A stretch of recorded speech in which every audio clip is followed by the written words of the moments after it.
여러분 안녕하십니까? 유근성 대표입니다. 저는 그동안 증권업계에서 일을 하다가 은퇴를 하고서 현재는 인생 2막의 삶을 나름대로 열심히 살고 있습니다. 현재 제가 이제 미래와 금융 연구 포럼을 이제 하고 있는데요. 여기에서는 이제 그 금융 경제를 연구를 하고 그 다음에 이제 그 강의와 강연 활동을 많이 하고 있습니다. 그래서 나름대로 인생 2막을 보람되게 살려고 많은 노력을 하고 있는 그런 상태입니다. 오늘 여러분들께 말씀드릴 내용은 이러한 그 인생 2막을 어떻게 하면 행복하게 살 수 있을 것인가 하는 나름대로의 성공 전략을 한번 준비해 봤습니다. 여러분들이 이미 다 알고 계신 내용도 있겠습니다만은 제가 정리하는 의미에서 한번 말씀드려 보도록 하겠습니다. 우리나라 통계청에서 몇 년 전에요, 이런 그 설문조사를 한 적이 있어요. 그러니까 60세 이상 시니어들한테 100세 시대에 가장 걱정되는 주요 리스크는 뭐냐고 물어본 적이 있는데, 그 중에 첫 번째가 이제 건강 문제, 한 65%의 응답을 보였죠. 그 다음에 건강 문제 다음에 문제가 경제적인 문제, 돈에 관한 문제겠죠. 이게 한 53% 정도. 그 다음에 세 번째가 가족 관계. 그 다음에 일자리 문제, 이제 복지 문제, 그 다음에 여가 침해 문제 이렇게 쭉 나오고 있습니다. 그래서 우리나라 그 시니어들의 100세 시대에 있어서 걱정하고 있는 주요 리스크는 한마디로 건강과 돈과 가족 관계 이것이 됐고, 그 다음에 이제 여가 문제도 포함이 되겠습니다만은 이런 문제가 크다는 것을 알 수 있겠습니다. 그래서 저는 오늘 이 시간에 이제 그런 주요 이제 리스크를 중심으로 말씀드리려고 합니다. 먼저 이제 우리가 이제 건강하게 되면 신체적 건강만 이제 주로 얘기를 하고 있습니다. 주로 이제 그런 관심을 갖고 있습니다. 그런데 WHO가 이제 발표된 그러한 그 보고서를 보게 되면요, 진정한 의미의 건강, 소위 말해 웰빙 건강은 신체적 건강과 정신적 건강, 그 다음에 사회적 건강, 영적 건강, 이 네 가지가 서로 조화를 잘 이뤘을 때 100%의 완벽한 건강이 되는 것이다. 이런 정의를 내린 적이 있습니다. 그만큼 건강 문제가 우리가 생각하는 것만큼 우리가 이제 열심히 운동하고 또 열심히 또 좋은 음식 먹고 하는 것이 되는 것이 아니고, 이렇게 이제 사회적인, 영적인, 그 다음에 정신적인 건강을 같이 겸비해 나가는 것이 진정 의미의 이제 건강이 되게 보는 겁니다. 그런데 누가 건강하게 오래 장수하는가에 대한 그 아주 중요한 자료가 있는데요. 그 하워드 프리드맨이라는 교수 사회학자가 이 사람의 아주 집요하게 연구한 게 있는데, 1,500명을 대상으로 80년간 생애 궤적을 추적을 해본 결과입니다. 어떤 사람들이 과연 건강하게 오래 장수했는가? 이 양반의 결론은요, 아무리 좋은 음식, 좋은 약, 또 운동을 열심히 한다 한들 건강하게 장수하는 건 아니더라 하는 결론이 놀라운 충격적인 보고서였고요. 그럼 어떤 사람들이 건강하게 장수했느냐? 여기서 말하는 것은 그 여성들이 주로 갖고 있는 사회적인 유대감이 돈독하고, 그 다음에 가족과 친지와 친구들과의 친밀한 관계를 잘 유지해왔던 사람들이 아주 건강하게 장수하더라. 이런 얘기를 하는 겁니다. 그래서 사회적 유대감이라는 게 뭔가 하면은 나와 더불어 여러 사람들과 어울려서 잘 지내는 걸 얘기하고 있고요.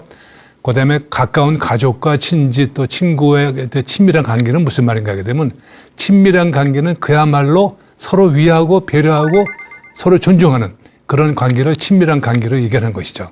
우리가 가족 관계에서 서로 남남으로 대하는 경우도 많은데 별로 이제 신경도 안 쓴다는 얘기죠. 그런 것은 친밀한 관계가 아니라는 겁니다. 그래서 가족 관계 속에 아주 친밀한 관계를 유지하는 것이 하워드 프리드만 교수의 결론인 겁니다. 이걸 보더라도 건강에 대해서 우리가 너무 집착하는 사람들 주변에 많은데, 이런 것을 같이 어울려서 복합적으로 같이 이제 인식하고 생활하는 것이 건강에 도움이 된다, 이렇게 말씀드리는 겁니다. 두 번째로는 이제 중요한 것이, 아까 이제 그 통계청 조사에 보면 이제 경제적인 문제, 돈에 대한 걱정을 많이 했지 않습니까? 지금은 이제 돈과 관련된 얘기인데요. 보통 시니어들의 자산 관리 얘기하게 되면 뭐 연금이라든가 노후 자산 관리 주로 얘기를 많이 합니다. 그런 제도 하도 많아가지고, 저는 오늘은 조금 다른 개념으로, 우리나라가 이제 재작년에 이제 소위 동학개미를 해가지고 주식인가 급격히 늘어났는데요. 그 중에도 놀랍게도 60세 이상의 고령자들의 주식 투자 인구가 많이 늘어났습니다. 근데 이 사람들을 위한 그러니까 금융 투자에 대한 어떤 기본적인 그런 얘기를 하는 게 많지 않다 그래가지고 저는 오늘은 그런 분들을 위해서 노후 자산 관리 측면을 말씀드리겠습니다. 우선 자산 관리에는 세 가지 큰 원칙이 있습니다. 하나는 안정성, 안전해야 되겠죠. 두 번째는 수익성, 어느 정도 수익이 버팀이 돼야 되겠죠. 그다음에 환금성, 언제든지 내가 필요할 때 팔 수 있는 거, 이거 얘기를 하는 거기 때문에 자산의 3원칙은 안정성, 수익성, 환금성을 우리가 염두에 둬야 된다. 이렇게 얘기를 하고 있고요. 그 다음에 이제 첫 번째 중요한 것이 우리나라 일반 가계의 그 자산 비율을 좀 관리, 조정할 필요가 있는 겁니다. 참고로 미국과 일본과 우리나라 3개 국가의 일반 가계의 자산 비중을 이제 비교해 본 자료가 있는데요.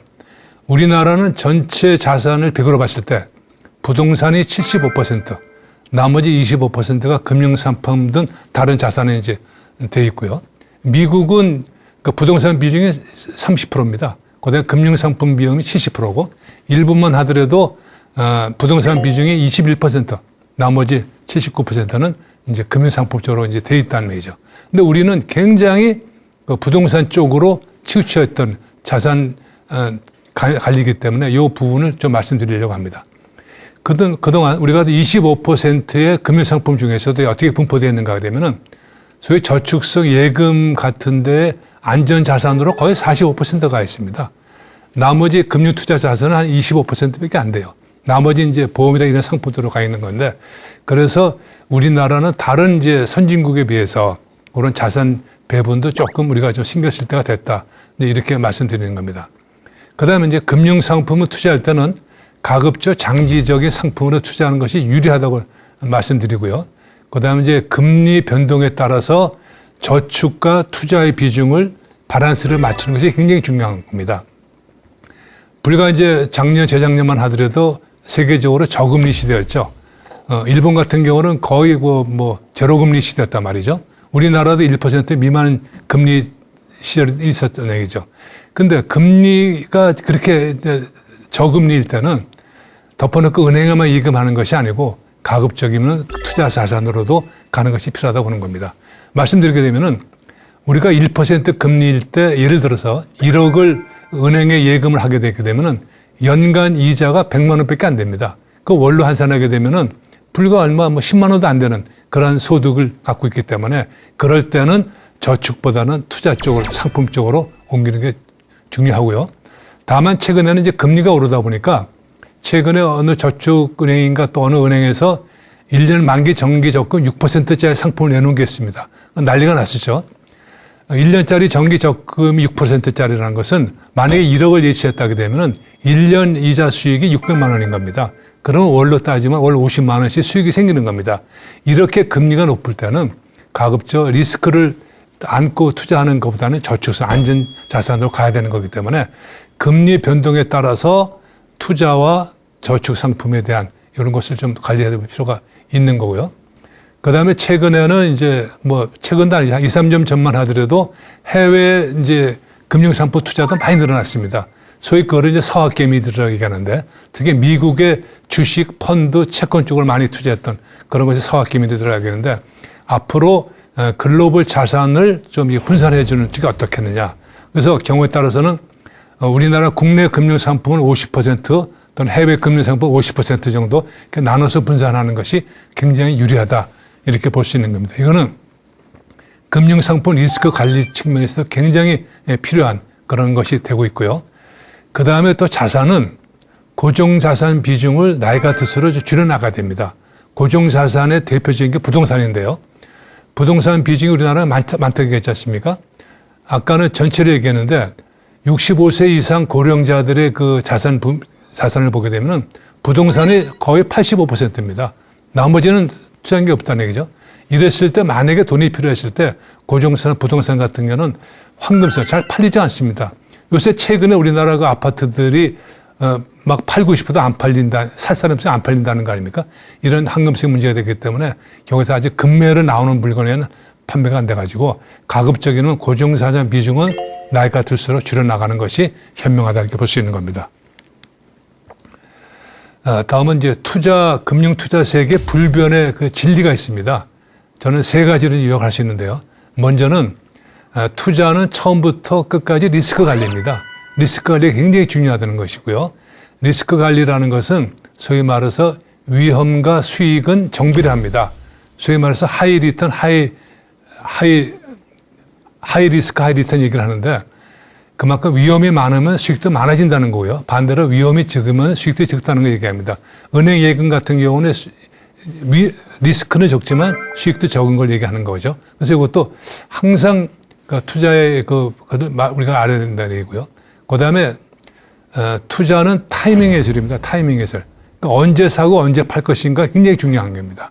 그러니까 미국 사람들 얘기는 주식은 사는 기술보다 파는 기술이 중요하다 해서 파는 시점이 굉장히 중요하다고 얘기 나오는데 그런데 우리나라는 대체로 아주 주식이나 펀드를 살 때 쌀 때 살려고 또 덤벼들고요. 또 팔 때는 가장 고점에 팔려고 덤벼들다 보니까 투자 시점 타이밍을 놓칩니다. 그래서 저는 투자에 있어서는 그 타이밍, 가급적 살 때는 무릎에서 산다는 개념으로 또 팔 때는 어깨에서 판다는 개념으로 그래서 하는 것이 굉장히 중요하다고 말씀드릴 수 있겠습니다. 그 다음에 투자의 투자는 심리전의 싸움입니다. 그러니까 투자에 이런 속담이 있습니다. 대중이 가는 곳에 따라가지 말라 하는 얘기였는데 무슨 말인가 하게 되면 역발상이 굉장히 중요하다는 얘기죠. 대중들이 좋다고 막 우우 몰려가는 곳에는 소리만 요단하지 먹을 게 없다고 얘기를 하는 겁니다. 이런 식으로 여러 가지 나와 여러 투자자들과의 심리전이 그런 게임도 같이 이제 생각해야 된다고 보시는 겁니다. 그 다음에 미국인들한테 왜 이제 금융 투자를 하는가를 이제 물어본 게 있어요. 미국 증권협회에서. 여기서 가장 먼저 얘기 나온 게 부자 되기 위해서는 투자한다. 두 번째는 생애 설계 자산 관리 차원에서 나는 투자를 한다. 또 세 번째는 그 투자 기업과 동반 성장하고 싶어서 투자한다. 그다음 네 번째는 은퇴 후에 노후 자금을 만들기 위해서 투자한다. 마지막으로는 금융 경제 동향을 알고 인식하고 싶어서 투자한다. 이렇게 되어 있습니다. 그래서 저는 굉장히 바람직한 그러한 투자에 대한 이유가 아니겠느냐 생각되고 있고요. 우리나라 투자가들도 대부분 같은 얘기겠습니다. 근데 우리나라 투자가들은 일단 단기에 많이 돈을 버는 데 목표를 많이 세운다는 것이 다소 좀 문제가 아니냐 생각되고 있습니다. 세계적인 투자 명인들의 교훈을 이제 말씀드리게 되면은 우리 금융 투자하시는 분들한테 많은 도움이 될 겁니다. 금융 투자는 이제 주식과 펀드, ETF 여러 가지 종류가 있는데요. 그러니까 투자 상품인 것이죠. 여기 보게 되면 맨 먼저 이제 피터 린치라는 사람이 있어요. 피터 린치라는 사람의 별명은 월가의 영웅입니다. 월가의 영웅. 왜 월가의 영웅이라는 이름이 붙었는가 하면은 월가의 수익률을 이 사람이 올린 수익률이 아직도 깨지지가 않고 있어요. 놀라운 수익률을 기록했던 피터 린치죠. 근데 이 사람은 투자할 때 세 가지의 대원칙을 전제로 합니다. 이 사람한테 상담하러 온 사람한테 꼭 물어보는 게 있어요. 첫째, 당신 명의로 집을 갖고 있느냐? 그러니까 여유 자금 가지고 해야 된다는 얘기를 하는 거예요. 그 다음에 이 자금을 단기에 쓸 자금이냐? 세금을 낸다든가 뭘 단기에 해야 될 자금이냐를 물어봅니다. 단기에 쓸 자금 절대 하면 안 된다는 거예요. 그 다음에 세 번째는 당신이 투자에 대해서 이를 감내할 만한 성격이냐? 너무 조바심 내고 그런 성격이냐? 아니냐를 이제 판단합니다. 그래서 피터 린치는 여유 자금에 대한 방점이 굉장히 강한 사람입니다. 두 번째는 이제 존 템플턴인데요. 저는 현역 때 이 사람의 논리를 많이 활용해서 특히 제가 좋아하는 사람인데요.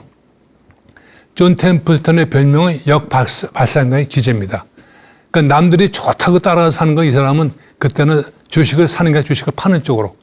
그다음에 남들이 곧 세상이 무너지는 것 같아서 주식을 팔려고 덤벼들 때는 이 사람은 주식을 사는 역발상의 기재입니다.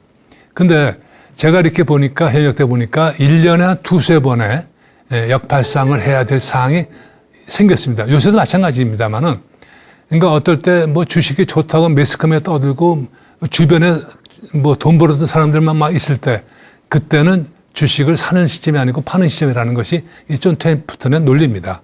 반대로 나라가 곧 망할 것 같고 무너질 것 같고 우리나라 같은 경우도 이제 글로벌 경제 또 국내 정치 문제 또는 북한 문제 이런 거 가지고 주가가 막 폭락할 때가 있습니다. 단기적으로.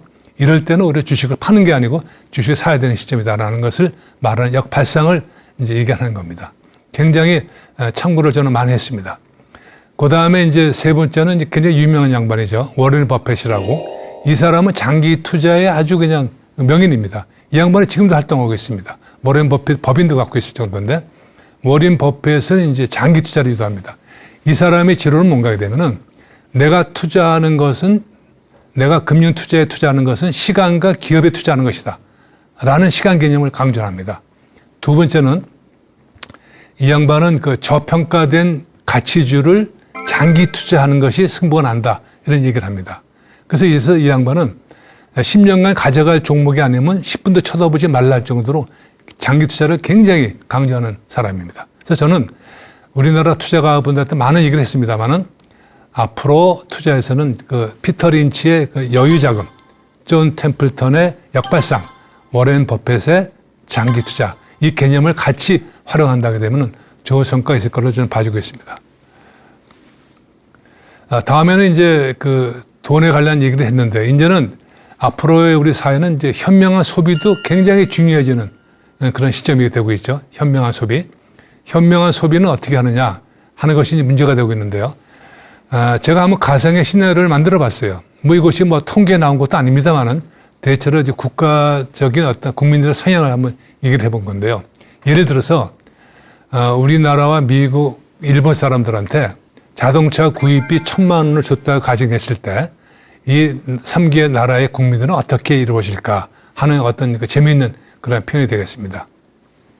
먼저 일본을 보겠습니다. 일본의 그 국민들은 만약에 자동차 구입비 1,000만 원이 생겼다고 해도 어떻게 할까 할 때, 일본인들은 가급적 안 삽니다. 일본인들의 특유의 혐오 소비, 큰 돈 들여서 뭐 사는 것을 굉장히 싫어합니다. 그래서 이 사람들은 자동차 뭐 10년, 20년 쓰는 거 보통이지 않습니까? 가급적 안 사는 쪽으로 가는 혐오 소비. 뭐 이것이 꼭 바람직한 건 아니라고 할 수는 없겠습니다만은, 일단 참고가 돼야 될 것 같고요. 그 다음에 미국 사람들이 현실적이죠. 1,000만 원에 맞는 중고차를 산다. 이런 현금 구매를 한다. 이런 거고요. 그 다음에 제가 이제 미국에 있을 때 보면은 그 미국인들의 큰 장점 중에 하나가 아주 굉장히 현실적인, 소위 이제 좀 소위 뻥치고 이런 것이 별로 삶에 별로 없는 걸 볼 수 있는데, 근데 우리나라는 어떠냐 하게 되면은 재미있습니다. 1,000만 원 자동차 구입해 줬을 때 우리나라 국민들은 3,000만 원짜리 신차를 활부 구매합니다. 활부 구매. 물론 모두 우리나라 국민이 이렇다는 건 절대 아닙니다. 성향 자체가 좀 이렇다는 거 제가 말씀드리는데 오해가 없으시기 바랍니다. 그래서 대체로 제 주변에도 보게 되면은 자동차 신차 사는 경우 보통 한 4, 5년 만에 차를 바꾸는 경우는 좀 많이 봅니다. 그것도 비싼 차들을. 그랬을 때 그것도 현금 주고 사는 것보다 활부 판매, 활부 구매를 하는 걸 많아가지고, 일단 우리나라의 그 할부 구매 이런 것이 좀 미국과 일본의 그 소비자들을 좀 저축한 그런 것이 어떨까 저는 생각이 들어서 말씀드렸습니다. 그래서 앞으로는 보다 좀 상황이 좀 어려워질 수 있는 상황이기 때문에 소비에 대한 형태도 우리가 현명하게 가져가야 되겠다 이렇게 말씀드리는 겁니다. 다음에는 우리가 이제 그 은퇴하고서 나서 이제 평생 일할 수 있는 일을 만드는 게 굉장히 중요합니다. 요거 말씀드리기 전에요. 우리가 은퇴 후 여유 시간 한 11시간을 봅니다. 하루에. 11시간을 보고 있고, 우리가 60세 은퇴해서 한 80까지 20년을 활동한다게 되면은 11시간 곱하기 365 곱하기 20년 하게 되면은 83,300시간이 나옵니다. 83,300시간은 얼마나 많아 큰 크기인가 하게 되면요. 우리가 현역 때 일했던 시간을 한 38년을 봅니다. 이게 83,300시간은 우리가 현역 때 일했던 38년에 해당되는 그 시간이기 때문에 은퇴 후 시간이 굉장히 많다는 걸 우리가 알 수 있는 겁니다. 그래서 저는 은퇴하고 나서 평생 직장을 원하는 것보다도 평생 일을 찾는 것, 자기가 잘할 수 있는 것, 자기 취미에 맞는 것, 자기가 어울리는 일을 계속해서 가져가는 것이 굉장히 중요하고요. 그럼 그런 일이 어떤 것이냐 하는 것은 본인이 잘 판단할 필요가 있습니다. 그 다음에 두 번째는요, 후반 인생은 내가 만족하는 그런 시기로 이제 우리가 생각해야 되기 때문에 우선 어떤 일이건 내가 좋아하고 내가 할 수 있는 일, 이런 내가 만족할 수 있는 일을 평생 가져가는 것이 굉장히 중요하다는 말씀드리고요. 그 다음에 아무래도 이제 은퇴 후 새로운 일을 하게 되면은 눈높이를 낮추는 현실적인 이런 안목이 굉장히 중요합니다. 아무래도 또 여러 가지 이제 수입도 크고 그다음에 누구나 원하는 그런 일은 사실상 찾기가 쉽지가 않습니다. 현실적으로. 그렇기 때문에 눈높이를 좀 낮추는 게 어떻겠느냐. 낮추고 자기가 만족할 수 있는 일, 자기가 잘할 수 있는 일, 이런 경우로 많이 좀 우리가 인식이 돼야 될 것 같고요. 다행히 우리나라 그 은퇴자들이 작년도에 이제 그 소위 이제 창업을 뛰어드는 그런 비율이 굉장히 많아졌는데요. 다른 세대보다도 35% 정도가 많이 이제 창업을 했다는 건데요. 이 사람들의 이분들의 그 상황을 들여다보니까 창업 자금이 대체로 5천만 원에서 1억 미만의 소액 자금을 투자해서 창업을 하는 겁니다. 어떤 창업이냐? 내가 평소에 하고 싶었던 일, 뭐 큰 돈이 아니라도 내가 소유할 수 있는 일, 재미있는 일, 이런 쪽으로 이제 창업들을 하는데, 다행히 우리나라 정부에서도 시니어들 창업 자금 지원 센터라는 게 있습니다. 여기서 보통 한 4, 5천만 원 정도까지 이제 지원을 해주는 걸로 알고 있는데요. 그래서 그런 것도 활용들을 많이 하시는 것 같아요. 그래서 저는 뭐 은퇴 후 새로운 일을 하는데 뭐 창업을 하는데 큰 돈 벌고 뭐 보기 좋게 창업하는 것은 실패의 원인이고요. 가급적 소박하게 뭐 투자 자금도 크지 않게 자기가 할 수 있는 여유 자금 정도에서 투자하는 것이 좋고요. 그러다가 이제 하나하나 익숙해질 때 뭐 규모를 좀 늘려나간다든가 그 다음에 또 직원도 둔다든가 이런 식으로 가는 것이 그러니까 은퇴 후 창업에 뛰어드는 사람들이 가장 그 좋은 안정적인 삶이 아니겠느냐 이런 생각을 하고 있습니다. 그래서 저는 은퇴 후 은퇴한 사람들 이렇게 주위에서 쭉 보게 되면은 은퇴 후고 노는 게 너무나 싫더라. 너무나 지겹더라. 뭔가 하고 싶은데 할 게 없더라. 이렇게 이제 하소연했던 사람들조차도 이건 아니다. 이제 내가 진짜 현실 세계에 뛰어들어야 되겠다. 해가지고 제가 방금 말씀드린 소규모 창업 붐이 일어나는 것이 다행이고요. 아까 제가 또 미국 경우도 말씀드리려 했던 건데 미국은 이런 은퇴한 시니어들이 재창업하고 하는 비율이 굉장히 늘어나고 있어가지고 앞으로 우리나라도 이것이 좀 더 붐이 일어날 걸로 보고 있습니다. 다음은 이제 은퇴한 시니어들이 주로 많이 하는 후회가 있습니다. 은퇴자들의 후회를 우리가 좀 감안하게 되면은 큰 이제 실수가 없을 걸 봐주고 있는데요. 우리나라와 일본의 경우는 거의 흡사합니다. 같은 그 설문을 해서 이제 나온 자료인데요.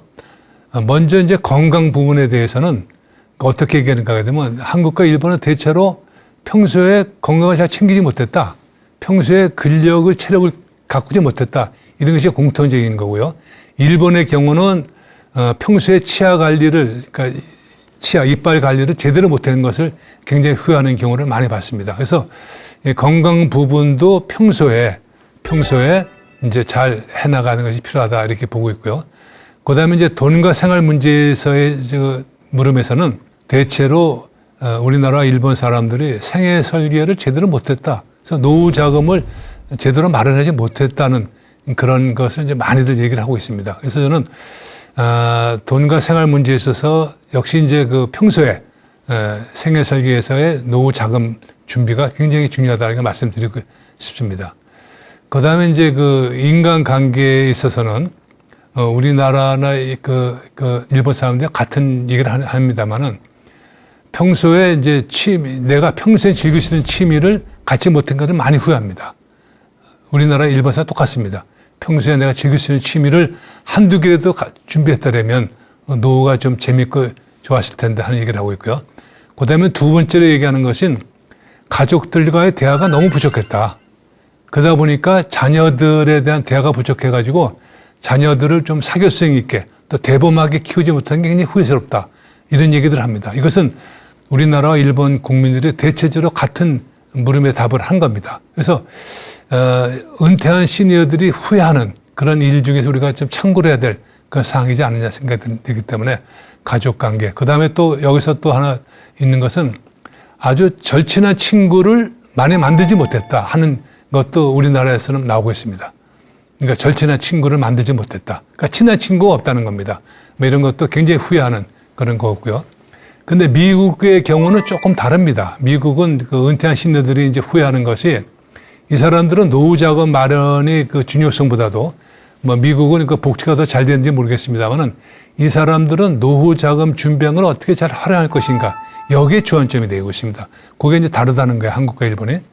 그러니까 이 사람들이 볼 때 어떠한 후회들을 하는가 되면은 내가 너무 빨리 은퇴한 것 같다. 그 다음에 두 번째로는 은퇴 초기에 너무 큰 돈을 쓴 것 같다. 그 다음에 이자 소득에 너무 큰 기대를 한 것 같다. 또 연금에 너무 큰 기대를 한 것 같다. 이런 식의 후회를 많이 하는 거 봐서는 미국 사람들의 뭐 후회는 조금 이제 한국과 일본의 경우와 좀 다른 거를 우리가 볼 수 있습니다. 그래서 저는 은퇴한 시니어들이 후회하는 것을 우리가 아주 그 반면교사로 삼아가지고 활용하는 것이 필요하다고 볼 수 있겠습니다. 다음은 이제 우리가 행복한 여가 생활을 어떻게 해야 되는가에 대한 말씀 드리려고 합니다. 아무래도 은퇴한 시니어들이 가장 고민거리 중에 하나가 어떻게 남는 시간에 보다 내가 좋아하는 여가 활동을 할 수 있는가를 이제 말씀드려야 되는데, 저는 여기에 이제 여가 생활에 이제 세 가지 원칙이 있다고 봅니다. 첫 번째는 재미있는 여가 활동. 이것은 남을 의식하지 않고 오로지 내가 즐겁게 할 수 있는 여가 활동이 필요하다고 보는 거고요. 그 다음에 즐거운 여가 활동. 이것은 나보다는 여러 사람들과 같이 어울려서 즐길 수 있는 여가 활동도 필요하다는 거고요. 그 다음에 의미 있는 여가 활동. 이것은 오로지 나보다는 상대방, 나보다는 다른 사람들을 위해서 할 수 있는 여가 활동. 이것이 의미 있는 여가 활동이라고 보는 겁니다. 그래서 저는 여가 활동의 그 3대 정의를 재미가 있어야 되고 즐거워야 되고 또 의미가 있는 여가 활동이 되야 되면 보람되고 즐겁고 재미있지 않겠는가 하는 생각을 많이 합니다. 그 다음에 이제 그 미국 사람들은 이제 그 여가 활동, 여가 생활을 하게 되면 로즈라고 많이 표현합니다. 로즈는 영어로 장미죠. 여기서 이제 ROSE를 앞에 자를 따서 이제 많이들 얘기를 하고 있는데 이것도 좀 참고가 될 수 있을 것 같아요. 여기서 첫 번째 릴렉션은 아주 내가 편하게 휴식하고 스트레스를 풀 수 있는 여가 활동이 있어야 된다는 거고요. 그 다음에 이제 커뮤니케이션. 요것은 이제 가까운 가족들과 친구들과 아주 행복한 시간을 갖는 그 여가도 필요한 거고요. 그 다음에 셀프 얼라이먼트. 이거는 이제 정신적으로, 신체적으로 자기 개발할 수 있는 그런 여가 활동을 이제 말하는 거고요. 그 다음에 엔저이먼트. 이것은 아주 취미와 스포츠와 즐거운 그런 활동을 하는 것을 말합니다. 그래서 여기에서도 우리가 이제 여가라는 로즈라는 개념도 우리가 같이 한번 생각해 보는 게 어떨까 생각을 갖습니다. 그런데 우리나라의 이제 그 국민들의 그 10대 여가 활동을 조사해 본 적이 있어요. 통계청에서. 여기 재미있는 게 있는데 우리나라 국민들의 희망하는 여가 활동하고 실제 여가 활동의 차이가 너무 큽니다. 먼저 한국 사람들이 희망하는 여가 활동은요. 첫 번째가 영화 감상입니다. 영화 감상. 영화 감상이 46% 되고 있고요. 그 다음에 해외여행, 뭐 등산, 뭐 여러 가지 또 이제 음악 감상 또 쭉 있다가 TV 시청의 제일 마지막 부분에 4.2%가 이제 희망하는 여가 활동인 거죠. 그러니까 우리나라 국민들은 영화 감상을 제일로 치고 있고 TV 시청을 제일 낮게 치고 있습니다. 근데 실제 여가 활동을 보니까 어떻게 이루어지는가 되면은 TV 시청이 75%입니다. TV 시청을 이렇게 많이 했다는 거예요. 그 다음에 두 번째는 뭐 산책, 낮잠, 뭐 여행 이런 쪽으로 해가지고 우리나라 국민들의 여가 활동이 이게 제대로 있는 것인가 할 정도로 여가 활동에 대한 문제가 좀 사회적으로 좀 많이 인식이 돼야 될 것 같습니다. 그래서 요즘은 이제 지자체라든가 사회 단체들도 같이 즐길 수 있는 여가 활동을 하는 단체들이 많이 있습니다. 그래서 아무래도 사회적인 유대감도 키우는 면에서 그런 단체에 좀 알아보시고 같이 활동하시는 게 어떻게 생각을 갖고 있습니다. 그 다음에 이제, 그럼 여가 활동을 혼자 하는 것보다도 여러 사람 같이 해야 되는 거 아닙니까? 또 친구들하고. 근데 우리에게 필요한 친구의 수는 어떻게 봐야 되느냐? 영국의 그 로딘 덤버라는 또 교수가 또 법칙이 있는데요. 우리가 희망하는 친구의 수를 어떻게 봐야 되느냐? 여기서 이제 덤버 교수는 누구나 교류 가능한 그 친구의 수는 150명이라고 봅니다. 150명 넘는 경우가 거의 없는 걸로 봐요. 그러니까 150명이고 그 중에 좋은 친구가 35명 정도? 좋은 친구? 그 중에 친한 친구가 15명 정도? 그 다음에 절친인 친구가 5명 정도. 여기서 말하는 절친이라는 친구는요, 내가 어려울 때 도움을 청했을 때 도움을 받을 수 있다고 믿는 친구를 얘기하는 겁니다.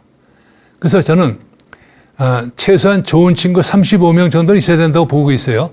근데 여기서 말씀드리는 친구라는 것은 나이가 같고 뭐 동기동창하고 이런 것만 친구가 아니고 나이 먹어서의 친구는 10년 지기란 말이지 않습니까?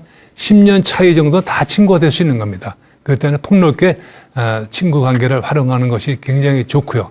그다음에 여기서 우리나라도 한번 그 설문 1,500명을 대해서 조사해 본 게 있는데 여기서 말하는 절친인 친구 수가 있느냐, 절친인 친구가 있느냐를 물으면 70%가 마땅하게 절친인 친구를 마련하지 못했다. 이런 얘기를 많이 합니다. 그래서 저는 그 절친인 친구의 수를 우리가 해야 되는데 이 친구는 나만 원한다 되는 건 아니지 않습니까? 상대방 친구하고 가급적이면 서로 배려하고 도와주고 하는 친구 관계를 지속적으로 유지하는 것이 아주 절친인 친밀한 관계를 유지하는 거라고 볼 수 있는 겁니다. 그래서 친구라는 것이 그만큼 중요한 거라는 걸 말씀드리는 거예요. 그 다음에 이제 오늘은 마지막이 되겠습니다만은 그러면 신중년이 성공하기 위해서 어떻게 되느냐. 신중년은 영어로 얘기하면 액티브 시니어입니다. 제가 한국 액티브 시니어 협회도 하고 있는데요. 액티브 시니어의 저희들이 갖고 있는 정의는 만 55세에서 75세 연령대를 얘기하고 있습니다. 그 연령대가 어떻게 신중년을 성공할 수 있느냐 하는 전략인데요. 제 나름대로 5가지 S업을 저는 강조하고 있습니다. 신중년 성공하기 위해서는 첫 번째가 중요한 것이 스마일업. 가급적이면 밝은 표정으로 여러 사람 상대 웃어가면서 표정 관리를 잘해야 돼요. 스마일업을 되고요. 이 스마일업에서 중요한 것이 뭔가 되면은 항상 얼굴에 웃는 근육이 좀 생겨야 된다는 얘기입니다. 그러니까 평소에 혼자서 집에 있을 때는 웃는 근육을 좀 많이 만들 필요가 있다는 거고요. 그게 스마일업입니다. 두 번째는 스타일업. 아무래도 외모에 좀 신경 써야 되는 거예요. 시니어일수록에. 근데 대부분 이제 시니어들 보면 옷도 대충 입고 나오고 뭐 이렇게 나오는 경우가 많은데 그렇지가 않다는 거죠. 상대방 여러 사람들한테는 뭐 좀 멋도 좀 부리고 하시는 게 필요한 거고요. 그 다음에 슬로우업. 가급적이면 천천히 편하게 좀 진중하게 말과 행동을 좀 진중하게 하는 것이 굉장히 신중년 성공하는 데 중요하다고 보는 겁니다. 그 다음에 샷업. 가급적이면 말수를 줄여야 된다는 겁니다. 원래 이런 말 있지 않습니까? 나이 먹으면은 말수는 줄이고 지갑은 열라고. 이런 것이 현명한 노인 대처법이라고 얘기하는데 여기서 저는 이제 가급적 말을 줄이는 거. 어떤 모임 가서 얘기하게 되면은 나이 든 사람들이 큰 장황하게 얘기를 하는 경우가 많은데 가급적 말수를 줄이라는 걸 말씀드립니다. 그 다음에 쇼업. 일단 아까도 몇 번 강조했습니다만 가급적 여러 모임 단체에 좀 내가 나가서 같이 활동하고 배려하고 하는 것이 굉장히 중요하다는 걸 말씀드립니다. 그래서 저는 이 신중년을 성공하려면은 여러 가지 있겠습니다만 이 5가지라도 잘 생각하고 우리가 준비한다게 되면은 나름대로 보람된 성공적인 신중년을 보낼 수 있을 거를 좀 말씀드릴 수 있을 것 같습니다. 여기에서 이제 스마일업이 굉장히 중요하다고들 많이들 얘기하는데요. 웃는 사람 표정을 싫어하는 사람은 아무도 없습니다. 그 다음에 표정이 밝은 사람 치고 또 여러 가지 또 뭐 잘하는 일이 많은데 그래서 가급적이가 이제 표정을 밝게 하는 막 그런 것이 굉장히 중요하다 이렇게 얘기합니다. 그래서 저는 여기서 말씀드린 5가지의 S업을 우리가 좀 활용한다게 되면은 큰 도움이 될 수 있을 거로 봐집니다. 그동안 이제 어떻게 하게 되면 인생 2막을 성공적으로 행복하게 할 수 있는가 하는 성공 전략을 말씀드렸는데요. 여러분들도 이미 다 알고 계신 내용일 수도 있고요. 또 새롭게 들은 얘기도 있겠습니다만은 일단 제가 볼 때는 아까도 우리 통계청에서 나온 그 결과 보더라도 일단 건강 문제가 가장 중요할 거고요. 근데 건강에 대한 개념도 제가 말씀드렸지 않습니까? 신체적 건강만 건강이 중요한 것이 아니고 정신적인, 사회적인, 영적 건강 같이 이제 어울리는 것이 WHO에서 나온 리포트라고 말씀드렸고요. 그 다음에 이제 진정한 의미의 건강은 또 누가 장수하는가 또 말씀드렸듯이 가급적이면 사회적인 유대감을 키우고 가족과 가까운 사람들의 친밀감을 유지하는 그 사람들이 건강하게 장수하더라 하는 얘기도 말씀드렸고요. 그 다음에 이제 돈에 대해서는 제가 일단은 전체 노후 자산 관리 또는 생활설계까지 다 말씀 못 드렸고요. 최근에 이제 서학개미로 해서 주식 투자를 많이 하는 분들이 계셨기 때문에 그분들을 위해서 금융 투자 부분을 주로 이제 제가 말씀드렸습니다. 그 다음에 이제 또 이제 여가 문제 쭉 얘기 드렸는데 여가 생활이 굉장히 그 나이 들어서 중요한 겁니다. 자기가 잘할 수 있는 좋아하는 취미 활동이 하나 두 개는 만들어야 된다고 생각합니다. 저 같은 경우는 한 4, 5년 전부터 우리 친구들이 모두 그 당구를 시작해가지고 아주 재밌게 취미 생활을 하고 있고요. 그 다음에 이제 자기가 좋아하는 거 이렇게 여가 활동하고 나 혼자 즐기는 것도 중요하고 그 다음에 친구들과 어울려서 하는 것도 중요하고 여럿이 같이 하는 것도 중요하고 뭐 이런 것이 저는 굉장히 필요하다고 보고 있습니다. 그 다음에 이제 아까도 제가 그 덤버 교수의 그 친구의 수를 말씀드렸는데, 가급적이면은 절친, 내가 어려울 때 도움을 청할 수 있는 친구를 많이 만드는 것이 인생의 성공이다, 이렇게 말씀드릴 수 있는 겁니다.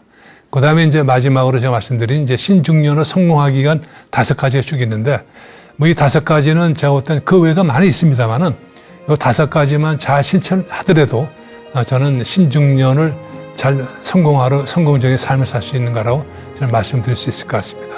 이상으로 여러분들께 그동안 말씀드린 행복한 인생 2막 성공 전략에 대해서 말씀드렸습니다. 여러분들의 행복한 인생 2막이 되기를 바라겠습니다. 감사합니다.